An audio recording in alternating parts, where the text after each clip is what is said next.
नमस्कार दोस्तों, मैं हूं अर्पित और एक बार फिर से आपका स्वागत है। वक्फ कानून पर अंतरिम रोक लगाने के ठीक बाद जस्टिस संजीव खन्ना कल चीफ जस्टिस ऑफ इंडिया के पद से रिटायर हो गए हैं और उनकी कुर्सी पर बैठने के ठीक पहले जस्टिस बी.आर. गवई ने ऐसा धमाका कर दिया कि मोदी सरकार की नींद उड़ गई है। आप देख सकते हैं ये खबर आज तक की। सीजेआई के पद के बाद कोई जिम्मेदारी ठीक नहीं, बोले भारत के अगले न्यायाधीश बी.आर. गवई। यानी कि बी.आर. गवई ने स्पष्ट कर दिया है कि रिटायरमेंट के बाद वो कोई जिम्मेदारी नहीं लेंगे, कोई पद नहीं लेंगे। ऐसे समय में जब आपको पता है कि किस तरीके से बड़े बड़े न्यायाधीश सिर्फ राज्यसभा की एक कुर्सी पर अपना ईमान बेच देते हैं, जस्टिस बी.आर. गवई का ये कदम निश्चित रूप से मोदी सरकार की परेशानी बढ़ाने वाला है। जस्टिस गवई ने स्पष्ट किया कि मैं सेवानिवृत्ति के बाद कोई भी पद स्वीकार नहीं करूंगा। मुझे लगता है कि एक बार जब कोई व्यक्ति सीजेआई के पद पर रह चुका होता है तो उसे आगे कोई और जिम्मेदारी नहीं लेनी चाहिए। यही न्याय का तकाजा भी है, क्योंकि तभी ईमानदारी से कोई व्यक्ति काम करेगा जब उसके ऊपर ना कोई दबाव असर करे और ना ही कोई लालच। आमतौर पर आगे चलकर पद का लालच रहता है, जैसे कि आप देख सकते हैं कुछ मामले में आपको यहां पर बताऊंगा भी।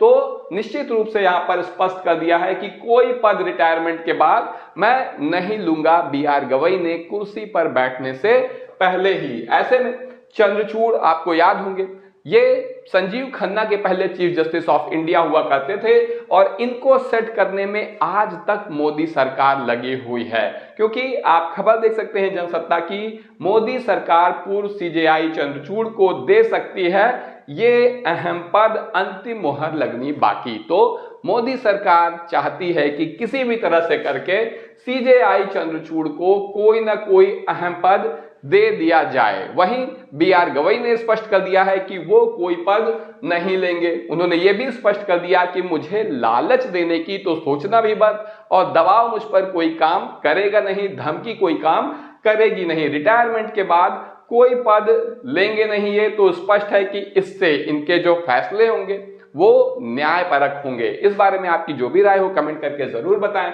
लेकिन सीजेआई पद के बाद कोई जिम्मेदारी ना लेने का ये जो फैसला है, ये निश्चित रूप से तमाचा है उन लोगों के ऊपर जो रिटायरमेंट के बाद भी जोड़ तोड़ करने में लगे हुए हैं, जिससे कि कोई महत्वपूर्ण कुर्सी मिल जाए। सोशल मीडिया पर चंद्रचूड़ की फजीहत हो रही है, जो कि पूर्व चीफ जस्टिस ऑफ इंडिया रह चुके हैं, क्योंकि इस वक्त लगातार राहुल गांधी के विरोध के बावजूद भी वो कुर्सी की लालच में बने हुए हैं। आपको बता दें कि मोदी सरकार, जैसा कि मैंने अभी आपको खबर में भी दिखाया, कि चंद्रचूड़ को किसी अहम पद पर बैठाना चाहती है, लेकिन राहुल गांधी ने चंद्रचूड़ की नियुक्ति का विरोध किया है। इसी वजह से अभी तक ये मामला लटका हुआ है। मोदी सरकार और अमित शाह का पूरा सिस्टम चंद्रचूड़ को सेट करने में लगा हुआ है। वहीं जस्टिस बी.आर. गवई ने वो कर दिखाया जो चंद्रचूड़ अभी तक नहीं कर पाए। इन्होंने कुर्सी संभालने से पहले ही वो कर दिया कि मैं रिटायरमेंट के बाद कोई पद नहीं लूंगा, किसी भी पद पर नहीं बैठूंगा। आपको बता दें कि 13 मई को संजीव खन्ना रिटायर हो गए और 14 मई को बी.आर. गवई भारत के नए चीफ जस्टिस ऑफ इंडिया की शपथ लेंगे, यानी आज की ही तारीख में। वहीं 15 मई को वक्फ कानून पर सुनवाई होनी है। सीजेआई संजीव खन्ना ने तो वक्फ कानून पर पहले ही अंतरिम रोक लगा दी और मोदी सरकार के वकील यानी कि सॉलिसिटर जनरल तुषार मेहता की अपने सवालों से बोलती बंद कर दी थी। अब वो रिटायर हो गए हैं और उनकी जगह संजीव खन्ना ने जाते जाते ये केस ट्रांसफर किया है जस्टिस बी.आर. गवई की बेंच को। अब ऐसे में क्या कैंसिल हो जाएगा वक्फ कानून जस्टिस बी.आर. गवई की बेंच के सामने? क्योंकि उनके जो पुराने फैसले हैं उसे देखकर तो कुछ ऐसा ही लगता है और उनके तेवर देखकर भी कुछ ऐसा ही लग रहा है, क्योंकि दबाव या लालच में जस्टिस गवई आने वाले हैं नहीं। और उन्होंने जिस तरीके से फैसला लिया था कि आप होंगे सरकार के करीब, हम तो ऐसे नहीं छोड़ेंगे, सजा देकर रहेंगे, और उनका ये एक्शन हुआ था बुलडोजर एक्शन का रिएक्शन के रूप में। आपको पता है कि किस तरीके से आजकल सरकारें बुलडोजर का इस्तेमाल कर रही हैं डिसेंट आवाजों को, यानी ऐसी आवाजें जो विरोध के स्वर हैं उसे दबाने के लिए लोगों के घर गिरा दिए जाते हैं। कई बार तो गरीबों के घर भी गिरा दिए जाते हैं। आपको बता दें कि बुलडोजर एक्शन पर नए सीजेआई यानी कि बी.आर. गवई बहुत ही सख्त हैं। सुप्रीम कोर्ट ने गाइडलाइन भी दी है बुलडोजर के ऊपर कि सरकार जो इस तरीके से बुलडोजर का इस्तेमाल करके लोगों के घर गिरा दे रही है वो असंवैधानिक है, गलत है।